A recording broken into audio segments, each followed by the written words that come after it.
just display capture, and there we go. We are live. Hello, everybody, and welcome to the next episode of the Airship Lounge podcast.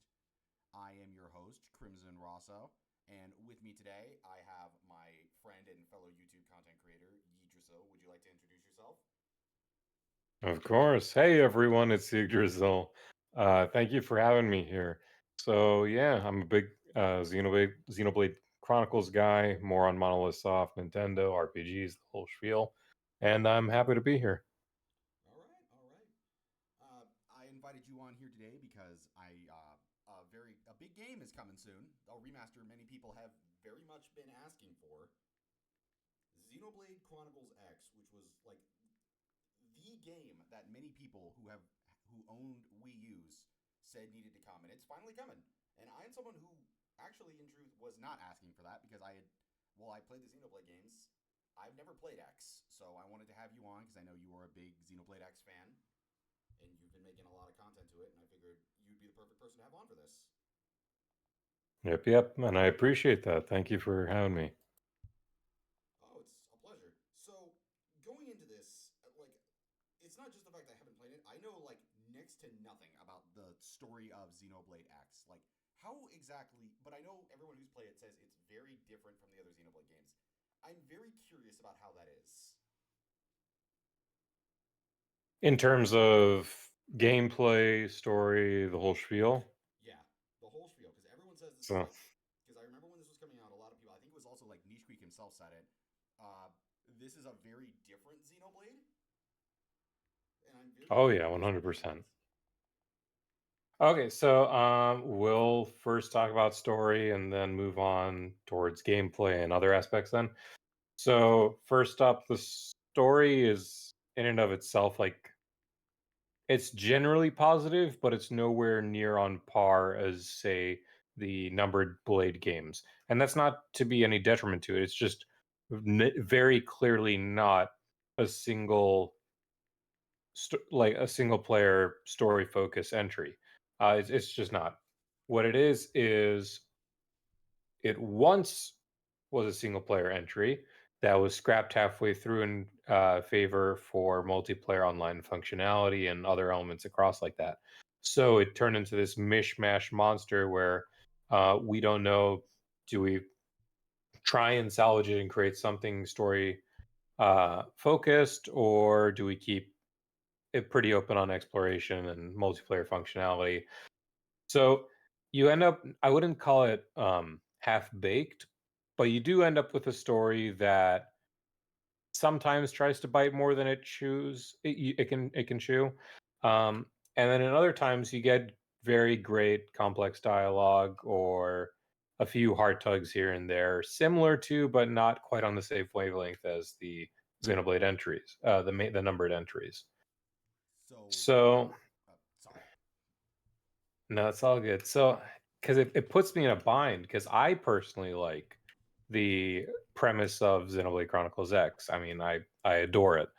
Mm-hmm. But I do have to knock it down a peg because I can't put it nearly on the same pedestal as the numbered games. And it shouldn't be something that discourages players from trying to enjoy the story for themselves, especially because most of that story is hidden behind the side quests, the affinity missions, trying to explore things for yourself and see what goes on in this wide world we call Mira. Interesting. So it's a much more okay. So I wouldn't say it's like a much more exploration heavy game because like the Xenoblade games were all about exploration. Hmm. So it sort of just really leans into that one. Also, podcast. Hello, Zach. Yeah, this is podcast talking with my friend Yidrisil here. So one thing I've been Yeah. curious about is like the main thing that's dragged me into the game is a bit lower than your get. Okay, let me. Is that better? One thing that's been interesting me in terms of this is the giant mechs I've been seeing in that because Hmm. I'm someone as you know I've been kind of going through the Xeno series itself. I beat Gears and I beat the first episode of Saga. I'm on episode 2 of Xeno Saga right now. It's fucking awful game. I do not like episode 2 in the slightest. Yeah, that's what I've been warned about too. I don't know. I'm gonna give it my fair shot as well. It's kind of funny. But I won't spoil anything about episode 2, but like I will say this: prepare for some of the most annoying gameplay you've had in a turn-based RPG. Oh no. It is I'm beyond already ominous. I'm I'm still in Xenosaga 1, just my head is spinning sometimes with the combat and just trying to make sense of things sometimes, but which is weird because then you look at Xenoblade 3 and all its features and you're like, oh yeah, no, it makes perfect sense to me. As compared to like this 20 more than 20 years, right? Like I think yeah, at this point it's more than 20 years. yeah, I can't even recall at this point. But oh no, it was like 2001 or something. Yeah, it's definitely been more than 20 years. What am I saying? Um, but yeah, so going back, scales or dolls, if for like Japanese, like pure Puritans, the scales are they're magnificent. They're not the absolute be all end all of combat. They do provide a significant leg up for combat, but their main feature is, you know, you buy your first skill. You can give it a nice paint job however you'd like. You can even rename it. You can personalize it. You can even select most of these skills. You can select the weapons for them. So you get to really customize and make it your own. And then you take it for a nice spin. You get to go around and explore, and you just have a wonderful time exploring. That's the main takeaway I have for these skills.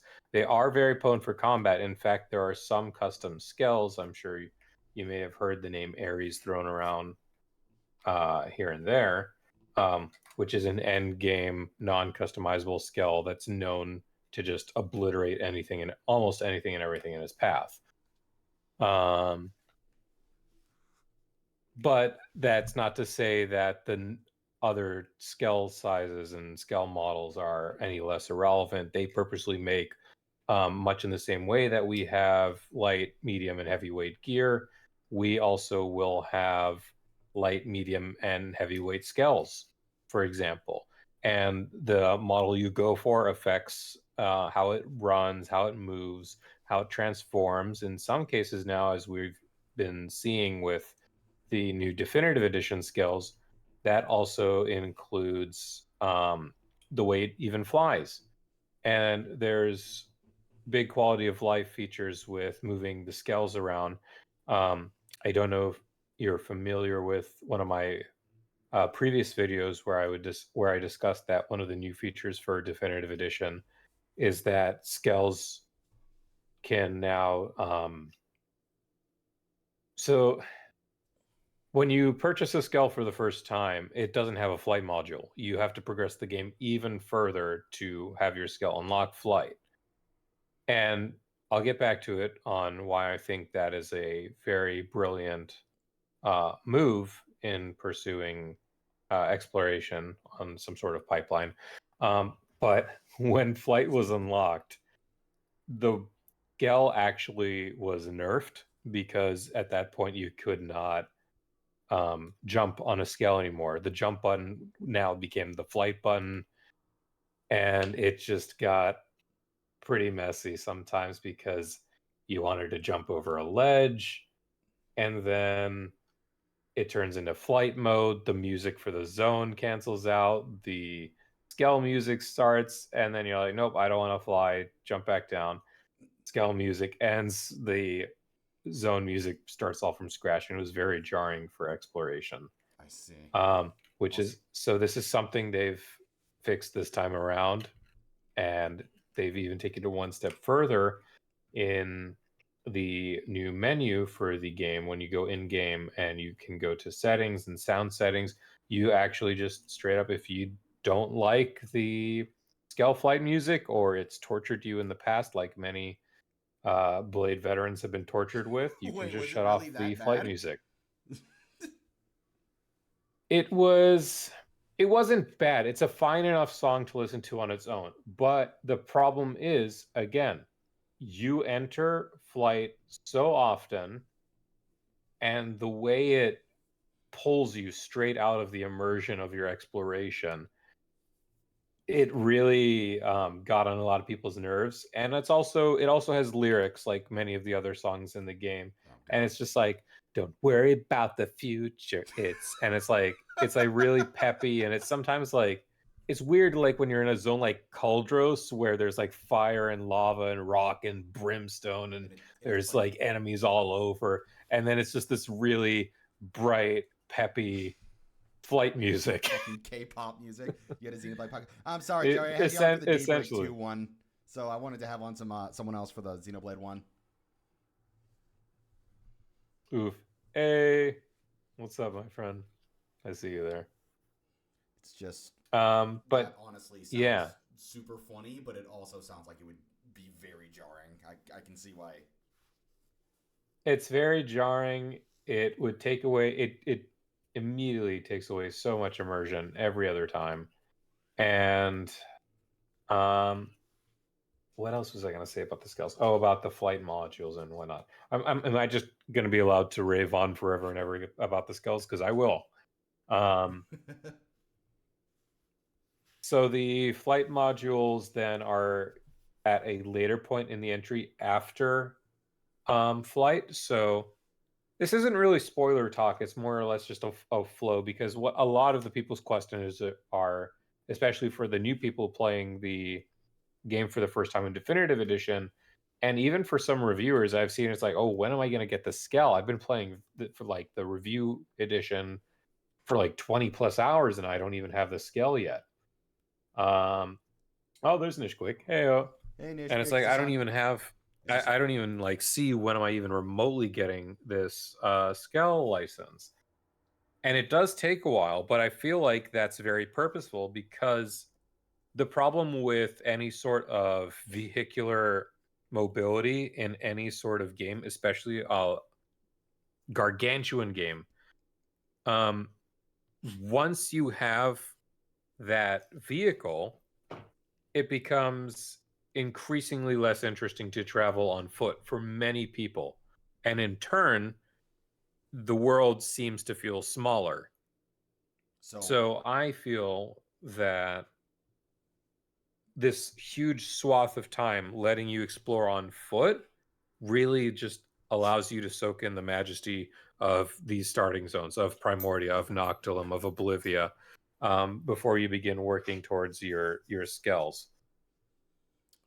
So I think it's honestly just been. I'm sorry, I have a pupper that is bugging me, even though the door was closed. Actually, that gives me some time. Is this on YouTube too? No, it's only on Twitch. I'll be putting it on my second channel when the stream is done, where I upload like a lot of my old other streams. That's where all the other Airship podcast episodes go. Also, hello, Nishquick. Sorry, I didn't say hello, but User still did. Yeah. Sorry. Okay, I have Pupper in my lap, so if I have to put her down, it's all good. Actually, we'll see. The main thing that always drew me to Xenoblade, what's the second channel's name? I think it's just called the Archive of Crimson. I'll have to check later. I actually cannot remember. I'll send it to you later. One thing that always drew me to Xenoblade X as a concept was whenever I saw footage of it, it was the like giant mechs. And like after playing Xenogears, I'm wondering, because I know the gameplay of X, from what I've seen, is very similar to Xenoblade 1's. Mm-hmm. Yes. So does the mechs play the exact same? I'm sorry if I'm calling them mechs. I know they're skells, like you said. I'm just no, it's fine. You can call them skells. I'm fine with even calling them dolls. I'm really just fine with you even calling them dolls. I prefer dolls over skells, because there's going to be a lot of double entendres in the game that a lot of people are going to find out. It's like, yeah, dolls seems like a little better. Skells works too, but I like dolls or mechs or Gundam or anything you want to call them. And just quit calling them gears. I can see that. Yeah, I could see I could understand why a lot of the Xenoblade X marketing is centered around skells, because they're cool. Who doesn't like giant mechs? And you have a giant sword slung on the back of this mechanical creation, and you just chopping dinosaurs out in Oblivia left and right. Who doesn't love that kind of stuff? It makes perfect sense why it's the main marketing. And then that also then. I did love me playing in the Gears and Xenogears, so I'm probably going to love this as well. Right? Like, wouldn't that also market off that sort of... Wouldn't having the skills be a perfect way to market the game to people who played Gears, played a bit of Saga, but didn't really get into Xenoblade 1 or didn't have a Wii at the time. And then here you go. Skells are back in with Monolith Soft. Here we go. It's kind of funny because, like, with Xenoblade 1 in particular, because this was also something I wanted to ask, how did you get into the Xenoblade franchise? Because for me, I got into it with the 3DS game, but I never beat it because I was at work at the time and some stuff came up there. We were really busy and I never got around to it. But then I got it on Switch, and that's when I started playing the Xenoblade games because I just beat one, then I played two, and both of these games I beat in preparation for three. But how did you get into it? So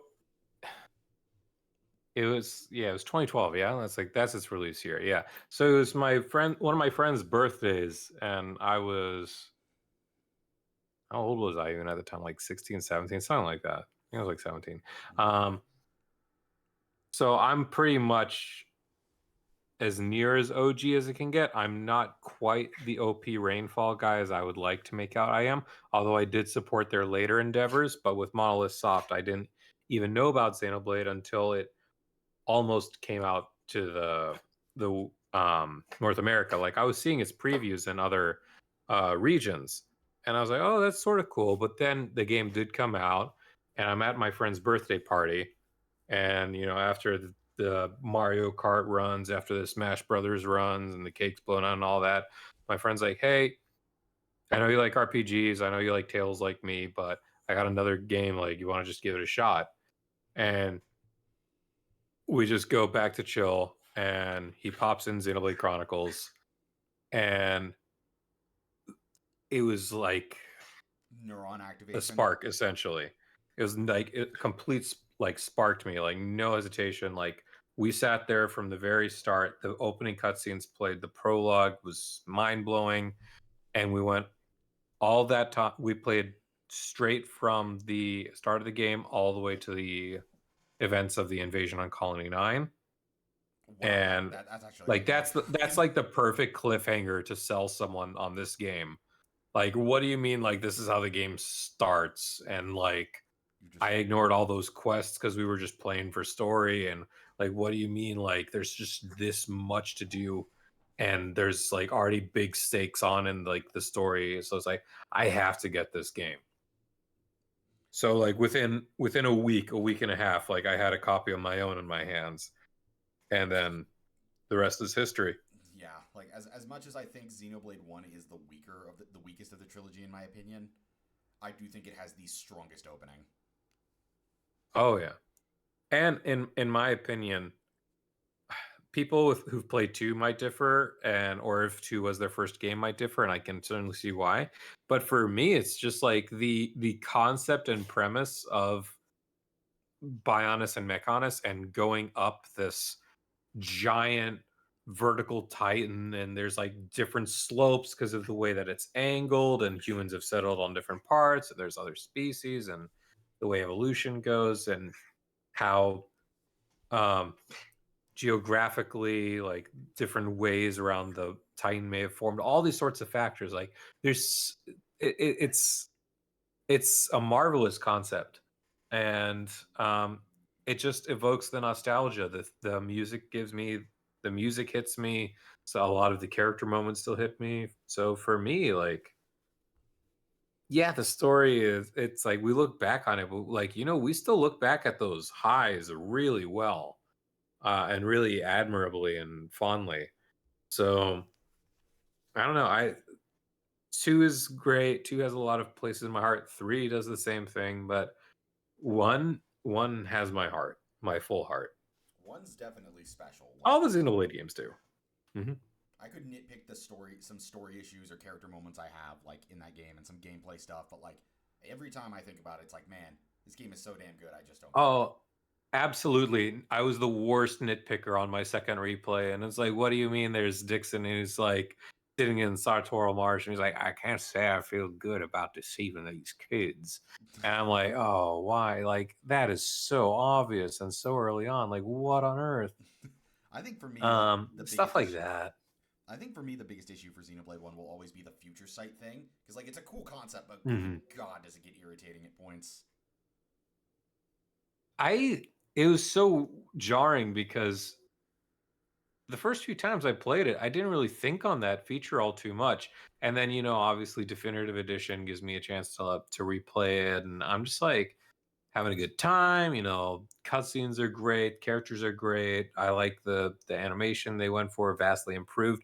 And I'm just like I'm like, ugh, like what do you mean like every like 5 seconds I'm interrupted and I have to press B and then I have to watch an animation and then it fades out and ugh, I think like that doesn't feel right. Like, did I like that gameplay as a kid? So, I don't know. it's But at the funny. same time, at the same time, I also do have a good bit of bias towards Xenoblade Chronicles 1 and also with Xenoblade Chronicles X with the cooldowns and the way that the arts are used because I play MMORPGs. I play World of Warcraft, Final Fantasy 14. I'm used to that cooldown based combat. I gotta find some time to get back So to 14, man. Like I started the first expansion because my friends got me into it. And I got a good chunk of the way through, and then I just got caught up in like so many other things. But I was having fun, I man. I don't was blame enjoying it. you. I don't blame you. That first expansion can be a slug, but honestly, it does a very good job at setup. And the second you pass, there's like certain check marks in that first expansion. Once you pass even one or two of them, you get hooked. It took me three times to get into FF14, and now I will sing that game's story praises to high heaven each and every day. I would If you definitely. ever want, I'm down to join you. I'd definitely be down. I've got a bunch of friends who want to play. I gotta find some time. I'm thinking because I'm going through like all the Final Fantasy games, a lot of them for the first ever time. And I think when I'm finally done with them, Same. I'm on 12 right now. So like, All right. yeah, and I've got like all of the other Final Fantasy 13 games on my PS3 at the moment. So I'm just like, it's gonna be a fun time. Like I'm enjoying the run. Like there's a lot of Yeah. stuff I like, a lot of stuff I really don't. Hmm. But it's kind of nice to finally play No, like I the most iconic like RPG series ever. right. Like I didn't have the consoles growing up as a kid, and in fact, my first FF game ever was Crystal Chronicles, the Crystal Bears, and Chocobo Dungeon on the Wii. Like I just didn't have the systems for the other FF games. So then after that, FF14 was my first numbered FF game. Then I went back to play FF1, and then last year I played FF9, and I'm still trying to Nishquick wants me to play FF7 OG Don't and give then him just jump straight into remake, which I'm like, don't give him that I'd satisfaction. love to get into that, but my schedule is pretty brutal till at least summer. All right, I got an idea. The first time you get time to do it, just play Final Fantasy 6 instead, and just tell him that. Oh, please. Like I know 4 and 6. 4 and 6, I understand the base premises and I know they're some of the most beloved. I'm waiting for like a moment where I really need to play something just to absolutely peak. Six And then is I'll a hop game. into those straight away. 6 is a game I think is like I went into it knowing it was like super well praised, and then when I finally played it, because I was ready for it to be overhyped, because it's one of those games everyone says is great, so you kind of go into it with like super high expectations, and it's like one of the few Yeah. times I've been able to do that, and I've actually been able to like say every single one of those expectations were met. Like this game is All probably right. top five like game of all time for me. Like it was phenomenal. I'll have to check it. I know I've heard some of the themes, and honestly, that is what I just adore when I hear the music, the themes. I've heard the characters are really excellent. So I can't wait to jump into all that. I feel like I'm gonna be saying that with um, a lot of the FF games. So I can't wait. There's many other series and RPGs, and it's like it sounds funny when I call myself like an RPG guy, and like, what do you mean you've not played Persona 4 or 5, or what do you mean you've not touched the Trails series and We got or to the get you on Yakuza that one. series? And it's like I gotta get there. I gotta get there, and I will. We got to give you that trails But cancer. I gotta have the time for it too. Oh, you definitely need the time for trails, man. That's like 400 hours or something. I was ready to jump right in. Honestly, I was really ready until they announced the remake or remaster of the first game. Oh, the remake, yeah. So I'm just like, well, I have a bit of a breather for the time being, I guess. Yeah, I'm very excited for excited. Probably one of the most anticipated games of this year for me. Yeah, I wouldn't doubt that. I'm pretty slogged the next 2 months even between MMOs and then very heavy time consumption titles like Xenoblade X. So it's gonna be a while before I get to anything small for a while. Yeah. But anyways, we got super off track. Oh yeah, but it's pleasant. I don't Yeah. mind. I'll talk your ears off. I appreciate that. I always love chatty guests. One other thing I had a question about when it came to Xenoblade X. Do you Mhm. think they're going to bring back the raid bosses? Because I know those were a thing where you could like do online raid bosses. Yes, they are. That's already been confirmed. That's on Nintendo's promotional site for the game. When you go to online, you can see snippets of a party of four, for example, fighting the Yggdrasil Zero, which is a world boss and totally not related to my name. Um, Funny, I thought your name was literally from uh, Dragon Quest, to be honest. well, that's not uncommon because it's Norse mythos. Yggdrasil is everywhere, and that's actually a bit of a detriment to people finding my YouTube channel because you type in Yggdrasil and they get videos of the world tree or mythology. I'm just like, shoot, I needed to have picked a different name. But getting back to track, yeah, um, there are the world bosses. They are returning. The Yggdrasil Zero, for example, requires a certain amount of squad missions to be completed and other progress. I'm sure there's other progress variables as well. And then once it's complete, you would have X amount of time to jump into the 4-player missions to tackle Yggdrasil Zero. And this was like a behemoth monster with like thousands upon thousands of health bars, and you would get rewards based off of how many health bars you could take down, for example. That's actually really cool. That's a cool concept. hmm And it was really integral to the online gameplay and the reward tickets that were honestly a big booster for many players. In fact, the reward tickets are very important throughout Xenoblade X, and I, to my knowledge, they're going to be even more prominent in Xenoblade X Definitive Edition. There's a few hints that we're going to be getting even more of those.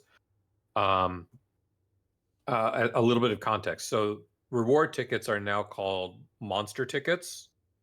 And the reason for that is reward tickets, you would earn them through completing online quests, most of participating with squad missions, things like that, right? Mm-hmm. And reward tickets at the time would let you would go to your blade barracks, there would be a shop menu with every single monster item drop, I should say, not like weapons and armor, stuff like that, but all the other stuff like, I don't know, boar teeth or monkey paws, things like this, right? The usual. Mm-hmm. And it would be like you can buy anything and everything, every single drop from any enemy, even mobs you haven't even killed yet, you can just get it, which would be like crucial to crafting the best gear in the game, or for, as I mentioned earlier with the Ares, you could unlock the Ares that way. You would just skip the grind by participating in online. So when they gutted the online support for the Wii U, or last year, they really put a chokehold on Xenoblade Chronicles X's late game progression. Hmm. Interesting. I know for a fact I'm definitely going to try to do some like meetups and Mhm. probably like a Discord or on stream of fighting those bosses if I really do need that for late game progression because I plan to stream Right. X when I play it when it finally comes out. Right, and all of this is all of this is really to say it's like it highlights just how prominent and important the online functionality is, which a lot of people are raising pitchforks against because they're like, oh, what do you mean we need the Nintendo Online subscription to be able to participate with this? A little bit of a news flash: Western audiences were almost always spoiled by Nintendo paying for their online services for them because Japan had to pay for online services for the original game. Wait, are you serious? So it's, oh yeah, Japan Nintendo of Japan has almost always had the customers, or not customers, has almost always had players pay for their online support. It was a very new thing. I think it didn't even happen in the Wii U's lifetime. It was strictly from Switch onward, if I'm not mistaken. I think maybe a little bit in the DS era too, but it was mostly a Switch thing. Um, so it's just something being carried forward. It's like, and realistically, come on, it's not the most expensive online subscription service in the world, especially when you compare it to competing services. It's more than comparable, and almost at this point, I wouldn't say better than Game Pass, actually, um, but it's a solid service. It gives you the NSO library. It lets you access a whole bunch of functionality, and chances are, like, you're probably playing Splatoon or Smash Brothers or Mario Kart or something like this. You're already going to have the service anyway when you jump into Xenoblade X, Mm-hmm. Like, I guess you could make a point like paying for online is a little ridiculous, but Mm-hmm. at the same time, at the very least, I can say like it's not as bad as like Sony's or Xbox's. Right. So one of the things that I'm looking to see then is if there's a little bit of teeth in those monster tickets being um, a little less exclusive to online support, because I don't know that the way it was renamed, and I know there's new rewards coming into Xenoblade X that are very different compared to the rewards that we would get in the base game. Like, there's new ways we can earn rewards. Um, there's, I think, even like a whole new category of reward, which I'm trying to keep an eye out for more as we see more and more footage and more stuff comes out. But again, all this is just to highlight, like, it may feel half baked at times. It sucks we can't see other players actively engage in the open world outside of Mira. Like, you would see, like, for example, like, say me and you get like exchange our switch codes, and I join your squadron. I wouldn't see you out in Mira playing along. I would see your avatar, your cross at, like, say, a base camp, or I could recruit him from the online. Um, there's an area you can hang out in NLA called the Armory Alley, and right next to it, this interface where you can actually recruit other people's cross characters to join your party. And that's how you would play with another character in your overworld. Mm-hmm. But you could also play. You could also then go into Blade Barracks, enter the online area in the Blade Barracks, and at that point you would be able to see any squad members hanging out in Blade Barracks, and you would be able to go on missions. Like, you would have like a party leader, and it would be up to four people, and you would do these like side missions. So you could do those together, and then you can do the super boss together. But aside from that, like, it's weird because you get the sense that it's online multiplayer, and at the same time it's also not. Um, so again, that ties into, story has a little half and half, the online has a little half and half, but really it's all exploration and gameplay and just having a good old time. Sure. And I'm guessing that Squadron thing ties into the other thing I saw with this. There's a character creator now. So there has been a character creator. It's been pretty enhanced, I would say. So character creator has always been the character creator in Xenoblade X has always been fairly tame. Like, it has a handful of different selections for all the categories: hair, eyes, makeup. No booba. Unfortunately, a lot of people Yeah. are still going to be complaining about that with this. So I don't know if you're aware about the boob slider memes, but I uh, am very much aware. there is a there's a very tiny bit of cut content, minuscule cut content. For example, obviously, Nintendo of Japan, like the Japanese Xenoblade Chronicles X, would have the booba slider, but it didn't come out to Western audiences, and people rioted and raged and all that. But we got over it. We slightly matured as a people, and now we're in definitive edition. And now Nintendo has said this version of the game is based off of the Western release port. So we're not going to have Uba Slider. Lynn is going to be, I think she's 15. I think so. Lynn is 13 in the original Japanese version of the game. And obviously, that's a bit of like a questionable choice because of some of the skimpier gear and some of the elements of the game. Mm-hmm. So Lynn is like 15 in the Western version. So Lynn is older. She still cannot wear certain clothing articles. Like um, a tiny bit of a not a spoiler, but I guess it's a little fun nod.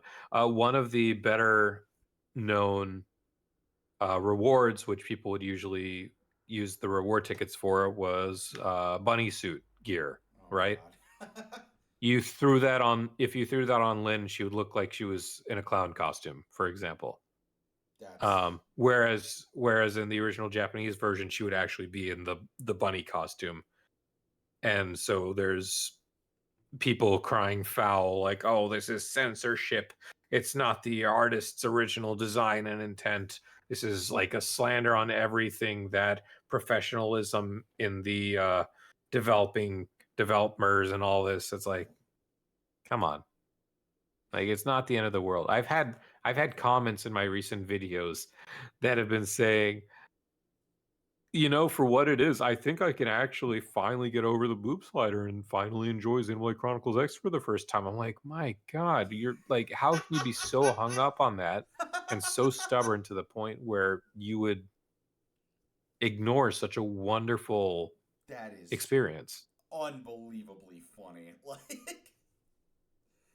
oh my God, that's like the Trails controversy where they added in Riz into Daybreak 2, and like millions of people were like Mhm. harassing the localizers for it. And, like, I'm not gonna play your Oh, game. there's people waiting for Lynn in the new story content. There's people waiting for Lynn in the new story content to just say Riz so they can explode. And I honestly would be for it because Lynn is a bit of a cringe character a lot of times, but she's young. Like, she's young. She can be cringe, like, at times.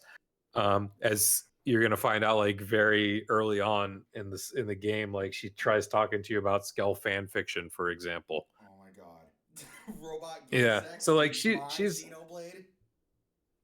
yeah, so she's well known to be like say or do cringy stuff sometimes, but it's like charming because it's like a kid that just wants to be a kid. Like she's in the military somehow at her age because of her like intellect, but she's still young, She's just a essentially. babby. That's all. Like, I'd be fine if she said Riz. If she says Skibbity, I'd throw a pitchfork and burn my disc. But that's another I will story. I will fucking super chat you like $20 on PayPal if she actually says Skibidi in the game. Oh my We goodness, can I'd lose my fucking mind. predict that. I'm telling everybody. Oh no, it's not gonna happen. But yeah, um, what else? Uh, Shoot, I'm okay. I'm throwing a blank here. Give me something else to talk about. So this is also the first Xenoblade that has like a canonical like female main lead, right? So it's always upsetting because a lot of people view they're like, "Oh, what do you mean? I'm playing Cross, right? I'm playing as Cross. Surely, like, I'm the main insert character." But really, it is more about Elma than anyone else, and of course, some of the other party members. And especially as you go through a lot of the Affinity missions, you get a sense that really a lot of these party members, it's their stories. It's the story of Nagi and Vandam and Elma more prominently than anyone else. And you can see from the marketing, they're clearly like throwing Lao in your face a lot of the time. Mm-hmm. So I would say Elma is the main character, and we as Cross are just a focal point for Elma's story to progress. You're sort of just following along their journey. piece, basically. Exactly. So like your participation in the main story is like the story of Elma and Lynn and Nagi and all these other characters. Whereas the second you enter the side content, the affinity missions, the side quests, the exploration, then you're the main character. And honestly, do you know, for example, like whenever you're like the main protagonist of an RPG and then the game is like your silent protag guy and you can say you have moments where there's different prompts where you can choose uh topic A or like point A or point B, but they both do the same sort of thing. You know those feelings? Yes, I do. Uh Oh boy. Sometimes they don't matter and they especially don't really matter in like the main story, but when you go to the affinity missions and the side content especially, what you say matters to Oh. the point where NPCs can die. Wait, what? You can kill people in this game? Not you, but maybe it's like a result of your actions or a result of your choice. Oh There is no. one instance that goes like really insane where it's just like you saying like no or you saying yes results in someone else just like not even related to you at that time. They just die, so you don't get to experience like see them later on, things like that. So this is the other part. It's like yes, Alma's the main protagonist. This is her story, but really this is the story of Mira and its inhabitants, and a lot of them are really wacky, really crazy. There's a lot of movie references that are just a blast to experience, or when you come across them and you see how they unfold, you're like, oh my goodness, like um no way they pulled that off in this game. And it's like this is just insane. um like there's up until Xenoblade Chronicles 3, I would have told you Xenoblade Chronicles X had the best side quests in any of the Monolith Soft games. Really? That's just how much I love these quests, because even a decade later, and I've not turned on my Wii U in a hot minute, and I've not opened my file for like the last 6 7 years. There's quests in Xenoblade 2 that I clearly don't remember, or like maybe I remember a little bit of, but I don't remember the whole thing. There are some quests in Xenoblade Chronicles X that are so insane that they are seared into the back of my mind, and I think about them regularly. That actually Um, sounds and it's insane. it's funny because they are insane. They're really crazy. Um, One of my favorite quests in all of Xenoblade involves a happy couple that makes pizza, and the end of it is not a happy ending. Oh no! What did the pizza do? or or you'll find out about um much of the community's highly irrational fear of lobsters. This Or sounds you'll find out that Takahashi really loves his movies from the American movies from the 70s and 80s. that's Things like that. that's It's I feel like it was almost two different teams, one or three different teams even, one to work on the main story, one to work on the affinity missions, and then one to work on the side quests. And it's like, you know, that one meme of like the three-headed dragon, and it's like head number one is super grisly and serious, and head number two is just eyeing head number three because head number three is going all over the place. That's whatever the hell that team did. that sounds I really love the amazing. side quests in that. That sounds like Yakuza, and I would, and if it's like Yakuza side quests, I'd be all for it. They don't go that visually insane, and unfortunately, like, the gameplay is what it is. Missions are like, oh, go here, kill X things or collect X things, or oh, experience the story of this person. You just sit there and talk. But it's like the context of these quests is always really funny, and again, you do make a lot of heavy choices that you wouldn't think are impactful because you're just trained in many other RPGs like, oh, whatever, it's not that serious. And then you're just like, wait, what? This guy's dead now? Or like, why is this route blocked off for a bit? Or it's like, what's going on here? Wait, did I just blow up that city? Yeah, That's it's not a okay. city, but there's other things you can blow up. Okay, that makes me way more excited to play these quests. Because that sounds. I love when games are willing to just be as insane as possible with their side quests. So that's got me way more But yeah, excited. I'm glad to hear it. But yeah, no, it's a wonderful time. Xenoblade Chronicles Three's side quests are impactful, but they're more like the memorable and they build on to like the overarching story. Whereas really like all the side quests in Xenoblade X, you just really get a taste of what Mira offers and just you get to experience what all these different uh some of the different alien races will show you like their tribal customs, or they'll dive a little bit into why or how exactly they're on Mira and they act the way they are, things like that. So it also really builds in, but then they just always so for every side quest that is like lore impacting, there's like two side quests that are just fun or silly. So it's a good balance. I love it. That's gonna be fun. That's definitely gonna be fun. And I think also I wanted to ask. Apparently, the Noipone in this game is like terrible. Oh, the what was so they always call it Napon in Napon. Xenoblade 1, 2, 3. And the English version for Xenoblade X, because of the English variants and the English dialect, they were told to call them Nopon. Nopon.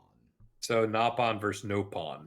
So a lot of people are going to be upset on like, why are they calling them the Nopon? Aren't they Napon?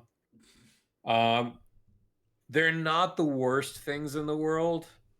Like there's still like your typical variant of 1 through 3. Oh, we're stingy, we're traders, we like to go around and explore and like caravans.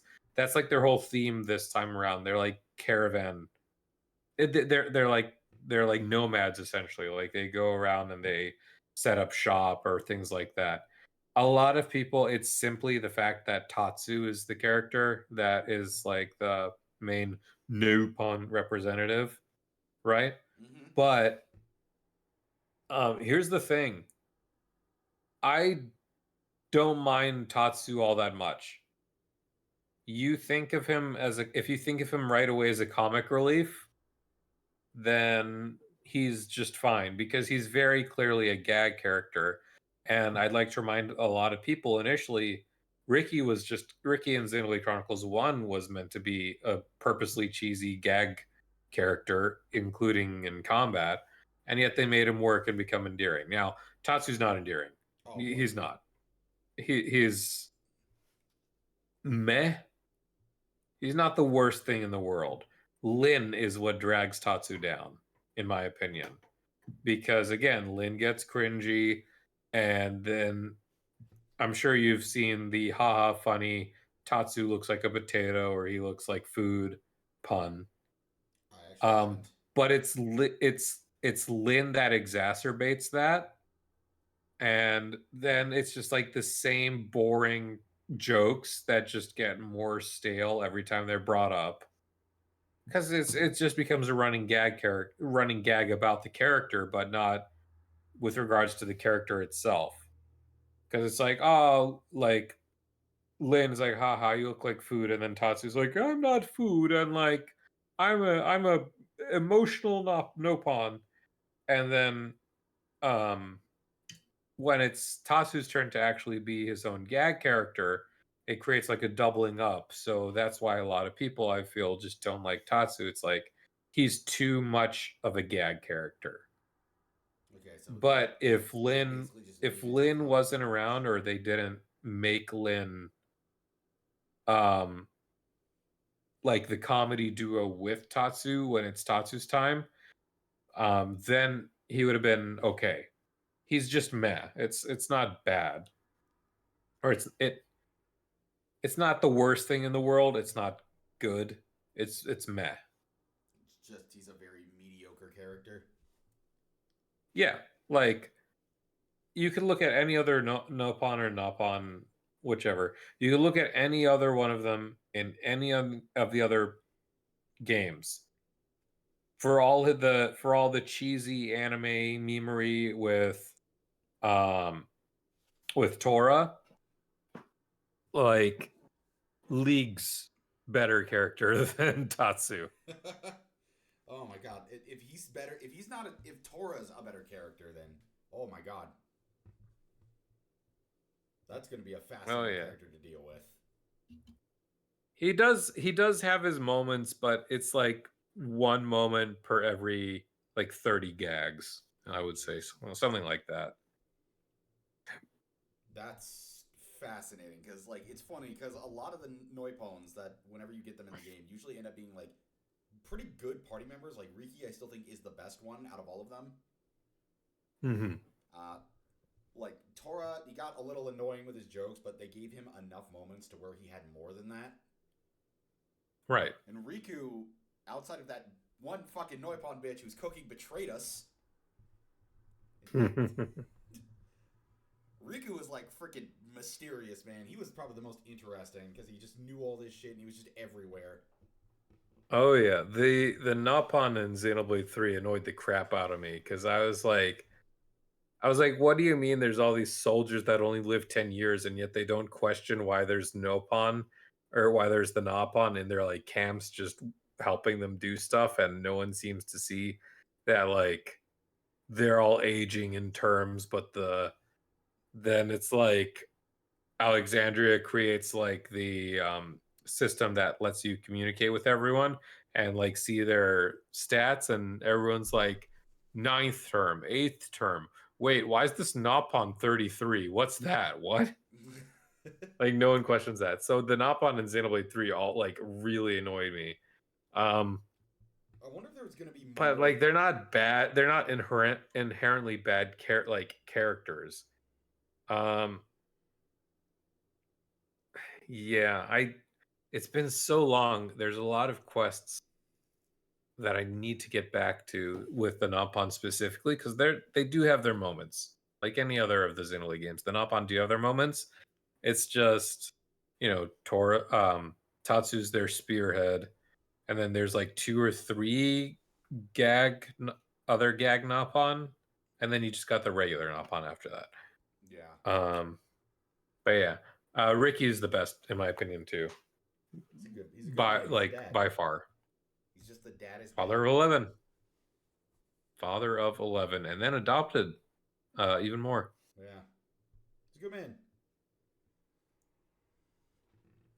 I still love the fucking way he talks though. That's still the funniest thing. Oh yeah. I like that the Noipon all have that way of talking. Just a goofy way that just makes them memorable. Yeah. And that's the other thing. Tatsu's got a really goofy, like they doubled down on Tatsu sounding goofy, and then he's got like the swirly glasses and He's got acts all silly, and he'll like interrupt a really serious moment just to dance. And like not even Ricky would do that when it was tense sometimes. yeah, Riki usually chatted up. I'm surprised that I have not seen any Xenoblade fans make like a Virgin and Chad version of that with Riki and Tatsu. Probably sure we could find it somewhere. I mean, everyone just when it comes to Chad, they just go straight to Riku at this point because the voice still throws everyone off a The lot of the voice time. is so funny. The first time we heard all that, I was like, "Oh my goodness!"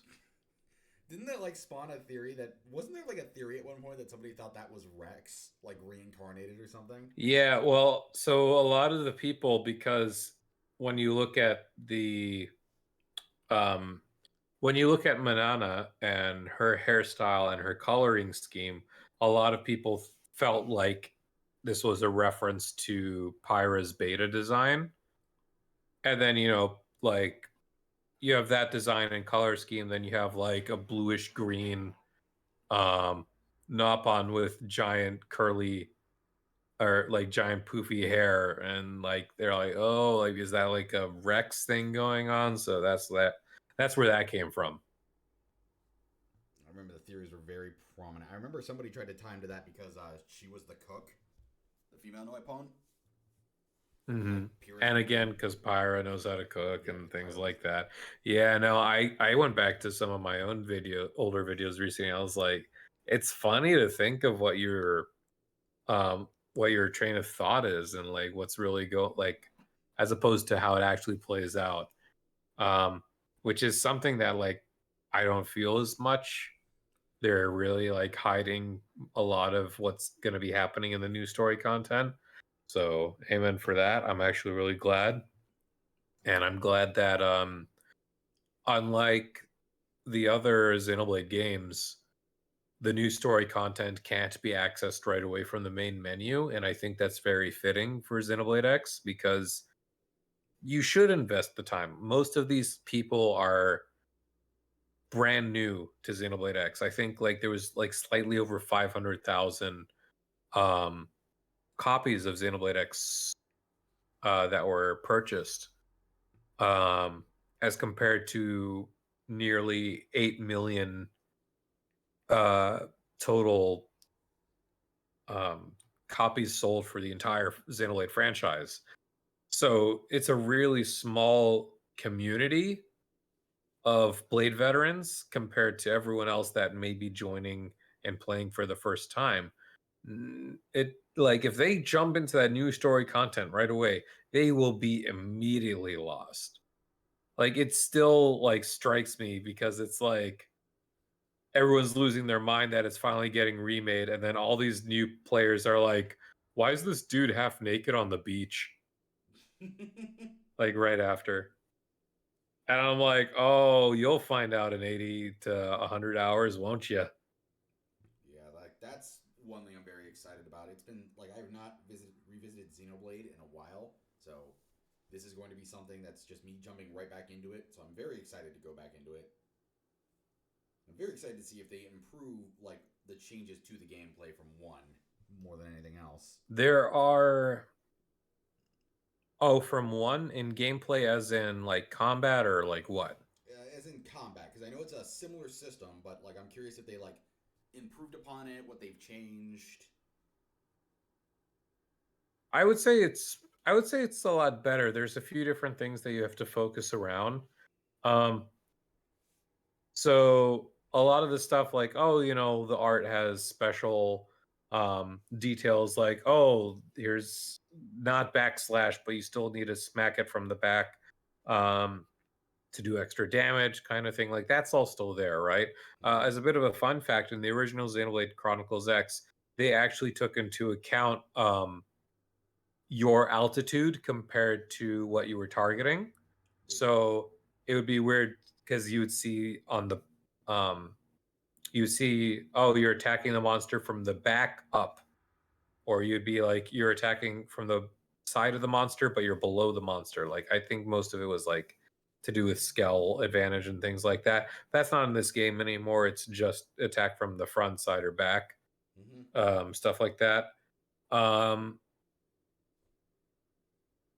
the main character, because you have so much opportunity to build your like perfect build. There's a plethora of classes to choose from.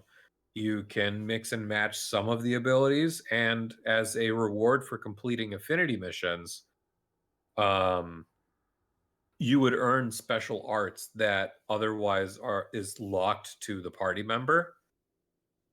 So then you could just go even more crazy. And then they've really loosened up a lot of the restrictions with the definitive edition because let's say you didn't put your points in uh, you put your points in a skill, and then after a while you're like, I don't really like this skill. You have the option to reset your point distribution this time around instead of having to grind more points to invest in other skills. You can just press a button and get everything back, and then you can readjust your character. Things like that. Okay. You would have hundreds upon hundreds of pieces of gear in your inventory, because you would want them as fashion gear. So you would never sell your items. But in this game, you can sell your items and keep the fashion options, things like that. And then also in combat, I'm sure you've probably seen the new quick cooldown or quick recast. I think that's what it's being called. Yeah, I think I saw Feature that being one in the shown off. trailers. So this is a feature that a lot of people pined for Xenoblade Chronicles Definitive Edition, and were really upset when it didn't show up because it's like, yeah, we're getting pretty much the same gameplay all over again. But with Xenoblade X Definitive, um, quick recast is going to be very integral. So first off, there are opportunities like quick time events in combat. They don't pause you and make you watch a cutscene, nothing like that. Like with keeping an eye out on the future and things like that. Okay, thank God.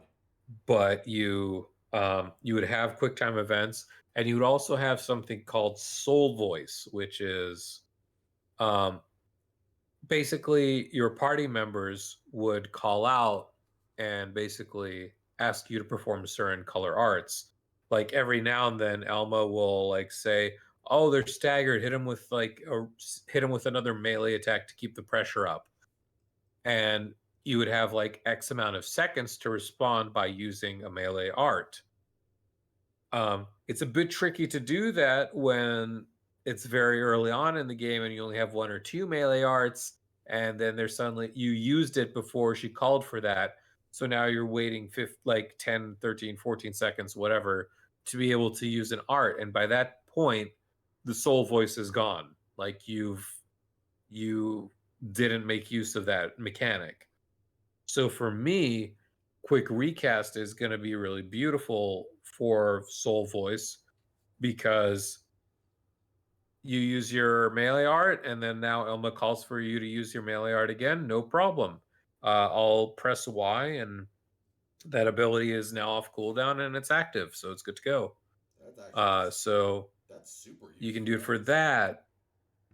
Yeah, you can do it for that. Break topple days is still in this game, but it's called something else. It's called stagger. So like instead of break, you would stagger, then topple, and then days from there. It's like something like that. Um, so you could use quick recast to make sure you land that day topple, you know? Or like you could follow up on other combos, or I'm sure you're curious about overdrive, but you can use quick cast and overdrive. And then overdrive is basically what replaces chain attacks. So you build tension points by auto attacking or using certain abilities or what have you, or responding to soul voices.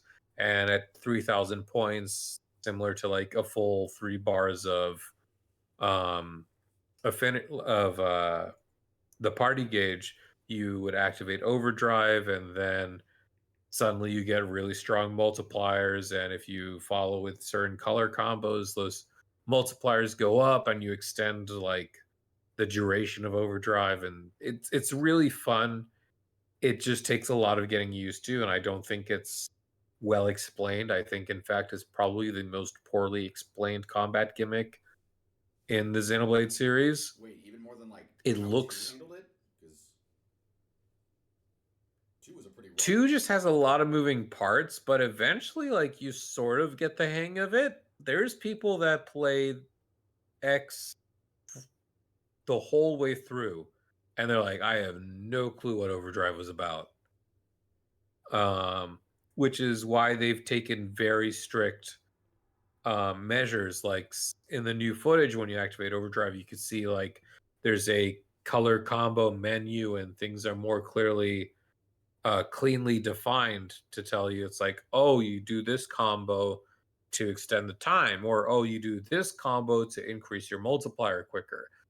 um it's not all of the information. I'm sure NL is gonna go nuts on a new combat guide, but um it's gonna be a good bit better than the way it used to be, in my opinion. At least in terms of understanding it. Um, Funny enough, though, I still prefer the chain attacks of the original game of Xenoblade Chronicles X, or not X, the chain attacks of Xenoblade Chronicles 1, because, you put yourself in a moment of time, but you have the liberty of picking how you want to go about it.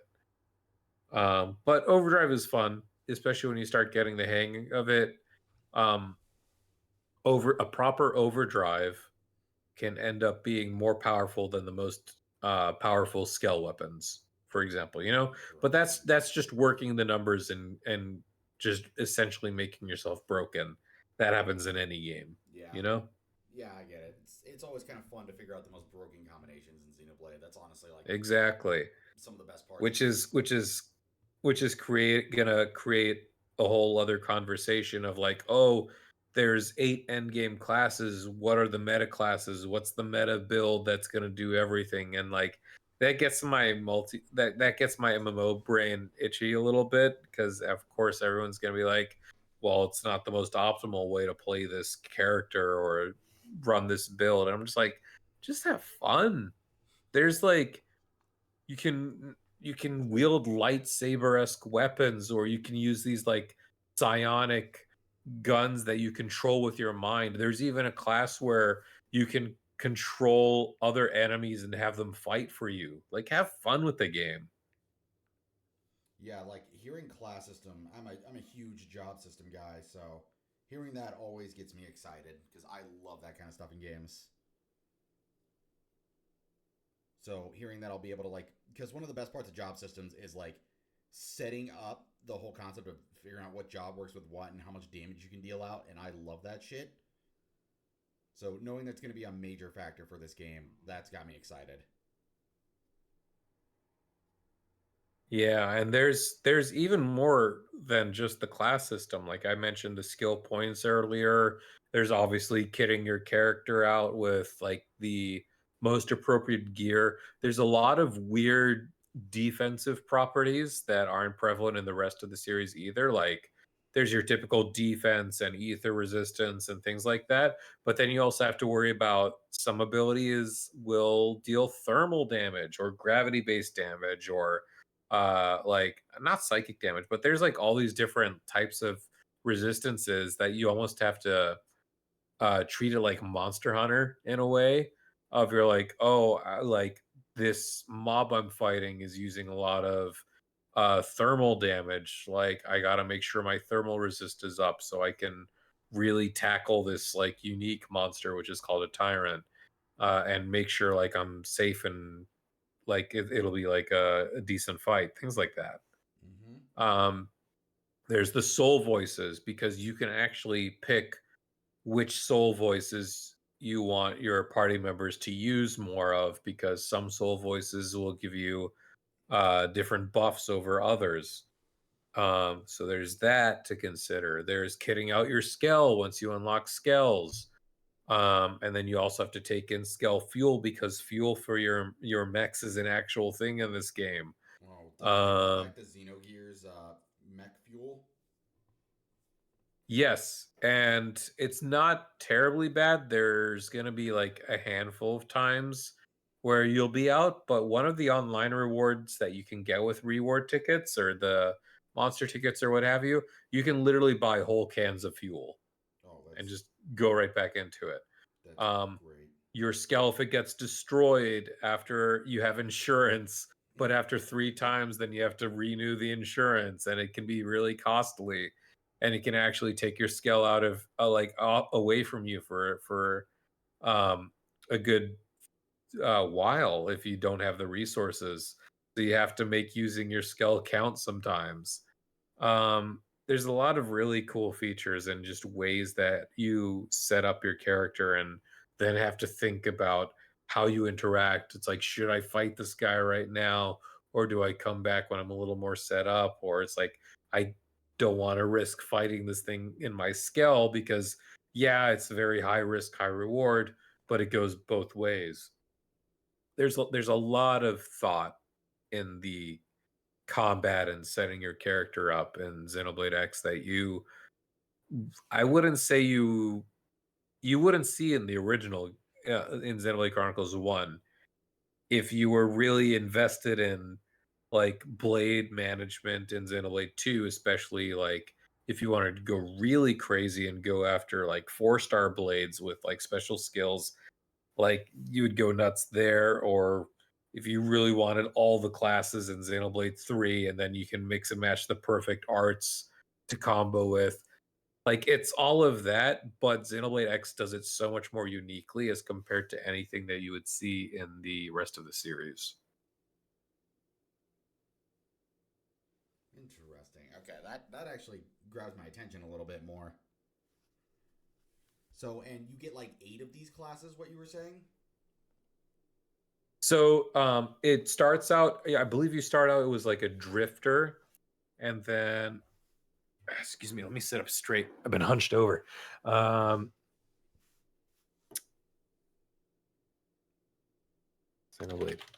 Yes, it is 4 of them. I want to like look up the chart again because now I'm like stuck thinking about it. So yeah, you start off as like a drifter, and this is like what it's like your pocket knife and your gun, and then you can go into. Oh, I'm so sorry. I'm 6. It's not 8. It's 6, but they're very unique. Okay. So the drifter will go into 3 separate branches. Then those 3 separate branches will branch out even further. Um, so, for example, Elma's class is Full Metal Jaguar (FMJ), um, which you could go for that from one route, or you could just, I don't want to use like the dual weapons. I would like to be a duelist, and then it's like you'll have a long sword and like a heavier rifle, for example. Or you could go like the way I mentioned in the with like the psionic controlling or like psycho controller or something like that. It's like psycho corruptor, something like this, where you could then like wield like 2 floating guns over your head, and then you could also control characters. So there are 6 classes, but they've made them pretty unique of each other.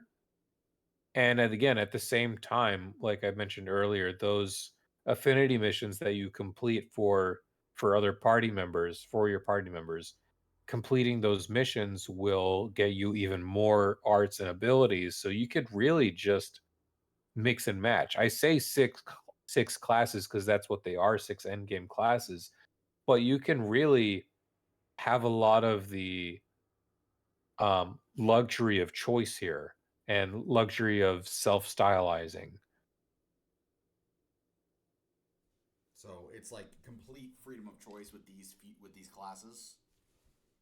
Not complete. There are some restrictions. In fact, I think some people, like true min maxers, they don't even recommend you going for some of the end game classes, because if you go to um there's 4 different ranks of the classes. There's the drifter, then there's the second rank classes, the third rank classes, and then you have the end game classes. Some people are like, oh no, stay as like the third rank, because the third rank will let you use this ability in the other class, whereas if you were the end game class, uh some abilities you'll have that are end game, but some abilities from like earlier on will be locked to you. And you there are very particular restrictions, but it's few and far in between. Like it's not usually a detriment to your character, or it's a detriment to your choice, I should say. Mm-hmm. This game, like You are given a lot of freedom, essentially. the more you tell me about this game, the more interested it like makes me. So I'm Yeah. like I And was I'm already excited I'm because I love the Blade games. I want to play the last one, but like the more I hear about it, the more it just kind of sounds like it's going to be something up my alley. I think it will be. I think, again, as you mentioned, you have a little MMO experience. I think it will fit right up your alley. I've always said that people who enjoy the Xenoblade series would love MMOs, because that's what a lot of the gameplay in 1, in 3, and X, that's what a lot of it brings me back to. in terms of self expression, especially with X, but then also like the gameplay assets with the cooldowns and some of the multiplayer online functionality is there. Um, yeah, no, I think you and I can see a lot of people having a really good time. Yeah, I'm very, very excited for that. I don't really have a lot more questions about this game, except for one. What do you think without spoiling anything, do you think the main new end game content we're getting is going to be tied to the other games, or do you think it's going to be its own contained story? I still feel it's going to be its own contained story. If they happen to try and tie it in some way, it wouldn't surprise me because people feel like there has to be some sort of continuity between not only the Xenoblade games, but there has to be, tie-ins to Saga, and like Saga is canon to the Xenoblade games, or Gears is somehow canon to X in some way, or things like that. Um, I would be surprised if we see an immediate direct reference. I think if they are going to try and tie it in, it'll be more obscure. Um, I don't expect to have an answer thrown in our face, though. Um, if they did, I would be genuinely surprised. I think the new story content for Xenoblade X is going to tie up a lot of purposely loose ends.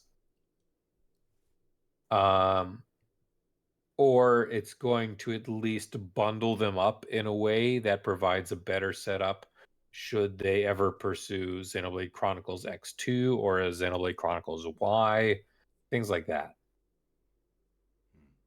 Because I know nothing. Like I said, I know nothing about this game. That's been a very big contingent about this. And my biggest curiosity is if they'll try to tie it in, or if it'll be self-contained, or we'll get like a fucking Xenosaga story or something crazy like that. One thing is certain. Again, your guess is as good as mine, and I can't really say more than that because of the way the base game was left, the state of the story of the base game. It would be remiss of me to talk more of it. All I can say is I can see some questions finally getting answers, while other things would be purposely left a little vague or left up to interpretation. Yeah, And then, we'll find, and then, Takahashi will mention what actually happens in a book 3 years from now. that's Stuff like true right that. there.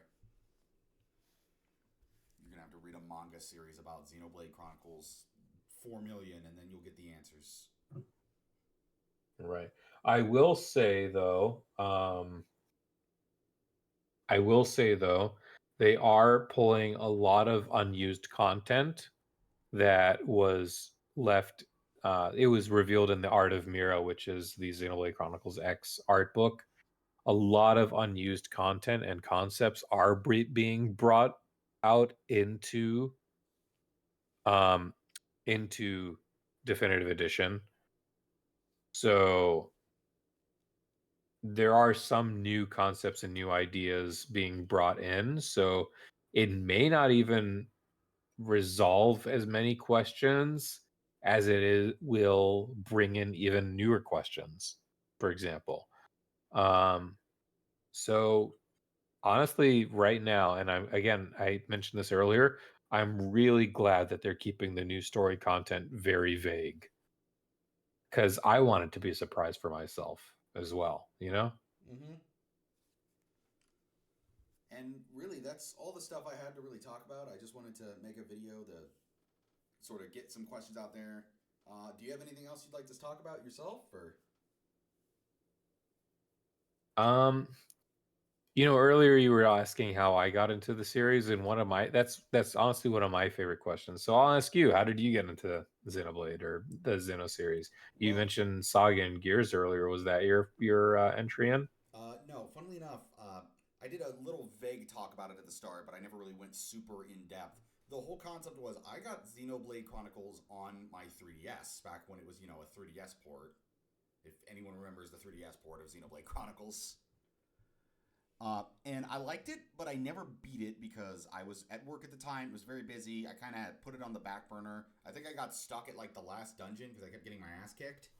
Because I was not really building my Mhm. characters. I was getting through everything with sheer luck.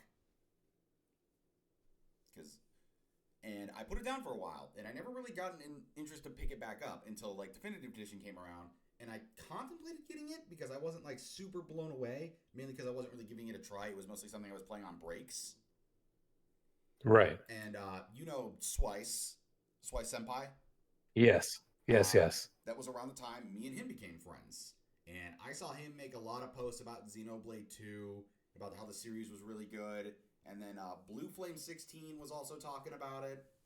I think there was one more person, and I was like, you know what? These games look really fun. I'm gonna give this another shot. And so I got the definitive edition, and I played through it, and I'm like, wow. Now that I'm actually paying attention, this is fucking rad. And I beat that. I then got beat that in like record time.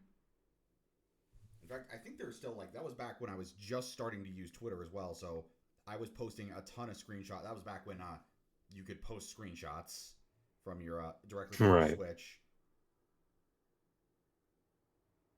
and it's like every time I kept playing through it, I kept getting into the series, and then I like got three.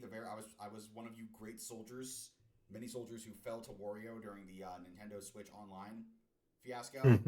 I did get my collector's edition. My friends were not happy because they didn't get them, but I got them. Yeah. And I just played the fuck out of three. I was addicted to it. It became my favorite Xenoblade game, and like by the time I was there, I was super addicted to the franchise. There you go. Like the Gears and Saga One stuff, of some of it just us. came of because I did a poll on YouTube. It was like, okay, I'm done with Trails for the time being. What's my next big series? Because I originally was just going to review the Xenoblade trilogy because I remember those games enough to make reviews on them. And then I was like, you know what? Should I just do the whole thing, or should I like have a whole different story thing? Because I think the others were like Star Ocean, and one I think was I can't remember the other poll picks, but Xenoblade won out pretty brutally too. Like everyone wanted that one, so I that's why Oh I'm yeah. tackling it. That. Oh yeah. There's a lot to be said about the community. Sometimes more negatively than positively, but at the very least, we can all agree with fervor that we just love the games. Yeah, it was so that one, and now I'm tackling all the other games. So and I loved Xenogears. I thought that game was awesome. Xenosaga Episode 1 was great. Xenosaga Episode 2, like I said, fucking sucks. I hate that gameplay so fucking much. I need to get back into Xenosaga 1. My problem was I was like, okay, I'll do it the try and true Puritan way as the architect intended. I borrowed my buddy's PS2. He had all of the Xenosaga games, and then I suffer because I'm like, damn, these aged not that well. Yeah, I bet they did. So, Like in terms of sluggishness. oh, it's brutal, and it doesn't help being the old man that I am. Just like, okay, I've had a nice long day at work. I put my hours in. I'm home. I got a little time to myself. I'll play Xenosaga 1. By my third round of combat, I'm knocked out at the couch. Yeah, it's Or it's like you're in this like area where there's no background music, and then you're just walking around trying to figure out what's the next step, and you're doing that for like 30-40 minutes, and then you sit in like a 15-minute cutscene also with no sounds, and then horns start blaring out of nowhere, and then I don't know, it's like, oh, these are some choices, and I don't like any of them. it's funny because I thought Xenosaga Episode 1 I think comes together very well after playing it. But boy, that game can be immensely slow. I played it on an emulator, so like every time it was way too slow, I could at least just hit up the fast forward button. Right, and I feel like had I that comfort, I'd be thinking a lot more favorably right now. So now I'm just torn. It's like, do I restart on an emulator, or do I burn through it, but at the cost of the quality of my experience? So we'll see. It was But I will get back to it. I'm hoping like you can have a more positive opinion of it because I liked the game. I definitely think it has flaws. It has probably one of the worst characters I've ever had to deal with in an RPG as one of the side characters. Oh yeah. They unfortunately he's the victim of making Dave Wittenberg not do his Kakashi voice and do the high pitched voice they for some reason like him doing in JRPGs. My audio is a bit low. Hold on, let me. I could have sworn it was high. Is that better, Nishquick? He's also saying you should It's play been Gears pretty now. good for me. And welcome back. Yeah, he's Nishquick here saying you should play Gears instead. I know. And I know. I will side from him if you want existential depression and I think Gears would also be your solution because the gameplay I think is a lot faster in that one in comparison to Saga. Right. Remember Playflins who have not played Gears? Yeah, no, I did have to get a tiny bit familiar with Gears, or at least like some of the premises or not main points, but the main concepts and themes of Gears. I came across that naturally in reviewing and researching stuff for Xenoblade 3's release. So that only increased my excitement to eventually get to playing Gears at some point. The one time I did try to emulate it, it crashed on me, which was a bit of a shame because I got through the start of the Gears. I saw the town burning and all that, and then I was like, okay, it's like I'm in this like starting jungle area, like forest area on the way to like after all that, and then the game crashed, and I was like, oh, yeah, I think I'll get back to it. I'll get back to it someday, I'm sure, and then I never did. I think Gears is a fascinating game because it's hard to talk about, not because like the story is like fantastic and the themes are really deep, but it's one of those games where if you want to talk about the themes, you really got to get into like the narrative of the story, and it's a narrative I think people need to experience because talking about it doesn't really do it justice with how like deep and more than anything. I was talking with a buddy of mine in Discord after I had finally beaten it, and he said like the biggest thing about this game is like how like the amount of risks they take and like super ahead of its time story beats that are in this game are staggering. Like this game is immensely like playing now. It's super ahead of its time and like way darker than you would expect any JRPG of that era to be. Right. Like it's super fucked up at points. But I also think that really helps its narrative, its themes. Like it's a game that doesn't like pretend to be something it's not. It's very much like this is a very dark, serious, emotional story. And you gotta be able to stomach that because if you're someone who can't really stomach these like really dark, messed up, like I won't say it's like super edgy or fucked up or anything like that, but it's like very in your face about its themes, and I think that's its strongest aspect. All right. Like how in most JRPGs, in order to get around the concept of like killing a god, they call it something else. Yeah. Yeah, this one just straight up just says, "Oh yeah, it's God." Like they don't really give it a cutesy name. It's literally just God. It is pretty dark, Nishquick. It is a dark JRPG. Oh, I'm sure he's been praising it. He raves about it regardless. He'll always find a way to turn the conversation into Gears after he beat that game last year. Yeah, I definitely want to get Nishquick onto a stream to talk about Gears at one point. Because that's definitely one of my plans. I know you'd have a good time. Yeah, like me and him, because I don't really know a lot of my buddies who have beaten Gears, so it's like, I'd love to have Nishquick on, because he's like the only one I've really talked to that has beaten Gears. One of my favorites of all time. It's very easy to see why the game is phenomenal. I think the main issue, I think a lot of Gears fans just think it's unfortunate, because Xenoblade is not as upfront with its themes. Like, Xenoblade can be dark, like, I think all of us can agree that it can have some dark moments. But I don't think, but it just does not get as in your face with its dark moments as Xenogears does. I think the closest level of brutality was Xenoblade 3 Chapter 5/6. Oh my god, I'm gonna get sad just like again. Yeah. That was like that was the closest I've ever seen it through the Blade games, and a little bit into as well. I wouldn't say X goes near. X can be messed up at times. But I don't know. I still think 3 was incredibly more in your face and dark, and the slow Yeah, yet purposeful detail of it. yeah, the story of like Rio Whereas and you guys Noah, are, especially. Like, yeah, whereas you guys are telling me it like it's slow and even more purposefully brutal and in your face and Gears. yeah, Gears. That gets me really excited for Gears whenever I get around to it. Yeah, like it's amazing how well articulated. Did I read Perfect Works? I did not read Perfect Works.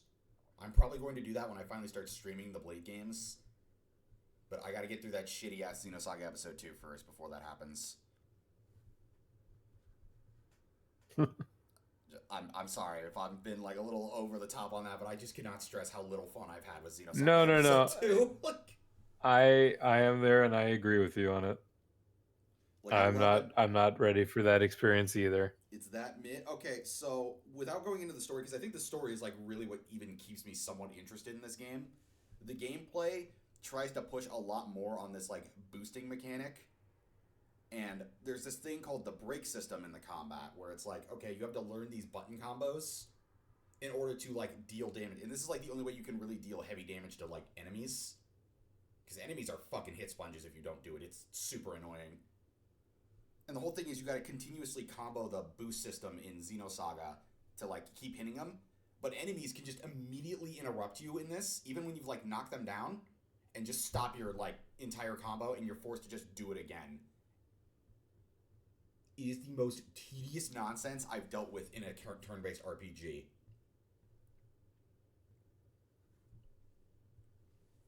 Oh my god, like even thinking about it just annoys me. And what's worse is my emulator crashed and I have to replay the entire fucking game. So I've got to deal with all of this all over again. Have fun with that. I just Jeez. beat disc 1. I'm nearly ready to give up at Oh, that makes me that's a good reason. Not with the emulators, but with Xenoblade X. One of the features being added is autosave, and I'm like, amen. Thank you. That's all I asked. I think it procs every 15 minutes. Oh, So you don't even need to like turn it be on. super on top of it. Because I remember being traumatized by Xenoblade X on the Wii U. There was one point really early on. I must have been only like 15 or 20 hours in, and I did so much work in this one session. I like got like 20 quests cleared out. I like bumped up my Primordia exploration by like 15-16%. I killed this tyrant that was only spawning in the middle of this lake at night during a thunderstorm that like took an hour or two to spawn. And I was like, God, like I'm really like progressing, like making good progress. And then the game crashed. And I was like, oh, when did I save? And it's like, God dang it. That So always is. you saying an emulator crashed just brought back that pain. Oh my god, yeah. It's painful. But at the very least, hey, you still had a good game out of it. Like, Oh, 100%. I'd do it all over again, and I will be doing it all over again in a month. oh, that's gonna be. And happily. Yeah, it's just when you finally get to Saga, get ready for just that experience. Like when you finally get more to that. You too, Nish Quick. You guys finally tackle that. I want you guys both to message me when you play episode 2, and I want to see if you hate the system as much as I do. You got it. I think the takeaway from all this is play Xenogears. Play anything Xenoblade, but especially Xenogears, yes. Exactly. I really don't have anything else to talk about. In all honesty, is there anything else you want to talk about? Or I think we're pretty solid. We've had a good like what hour and a half of discussion. I think that's pretty good. yep, I might one day do another Xeno stream. I'm definitely gonna try to get Niche Quick on at some point to do a talk about Xenogears. So I can finally gush about that game. That's definitely I'm gonna have to warn people because we'll definitely be going into spoilers with that one. But yeah, I'll be down whenever. Yeah, definitely. I definitely want to get you on again at some point because I just like having homies on here and just chatting up RPGs. For sure. Thank you all for coming by. This was another great episode. I'll be posting this on the second channel. I'll notify you and I'll be putting Yggdrasil's name right under it so you can go check out his content. Thank you all for coming. Appreciate it. Thank you again for agreeing to join me. I'm glad I could get a good time. For sure, and thanks for having me. I did have a really good time. Thanks.